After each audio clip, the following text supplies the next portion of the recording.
What's going on, everybody, and welcome back to another video. So as you can see, there's a different build on the table right now, and it's a RC assembly kit of the, you guessed it, the Porsche 911 GT2 RS Cup Sport. And this one was assembled by my daughter, guys, because it's a very easy kit to put together, and she also loves RC cars and cars in general. And the cool thing that I like about this, as you can see on the box, is that the doors can open. Both this one, a closer look, so it is on the inside. It's quite detailed. I didn't really do any modification to it. The only thing I did was to just upgrade the battery, and that's it. The doors don't really, because of the size scale, you have to do some form of modifications to get the doors closing perfectly, and I'll disclose that soon. But you know, here's another angle of how it looks.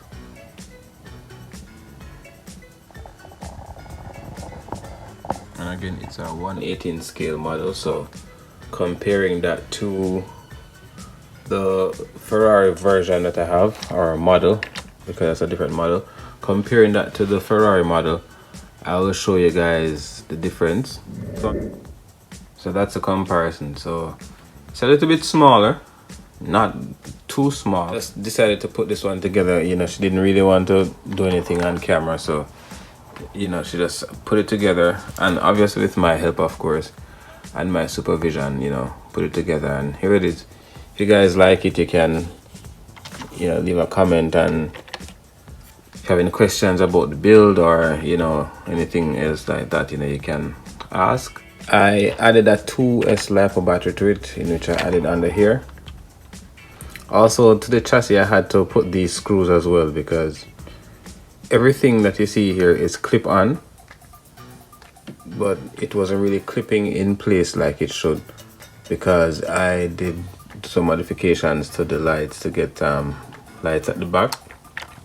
The car did come with front lights, however we did kind of mess up with that installation, so the car doesn't really have front lights at the moment. However, what I did is that I got some silver paint, and I just touched it out at the front parts of the beams. So these are not really actually lights, those are just display and cosmetic. So what I did, I just put the silver paint on the front of it there, which actually imitates the real model. So in between, in the middle of that, now you can actually add lights to that to actually get them going and getting them showing. So maybe I might do that, but with just adding the silver paint at the front right there, it kind of already give that effect. But we'll see, guys. So if you're new to the channel, again, welcome. Drop a like, subscribe. But you know, I decided to show you guys, you know, this is a small model build. I'm actually trying to see if I can get the bigger model to this, which is like the Ferrari that I just showed you. I don't know what scale this is, but yes, guys, so these are really hard to find that are in this scale. So you know, we'll work with this one for now, but we'll see how it will perform, so you can stay tuned for that.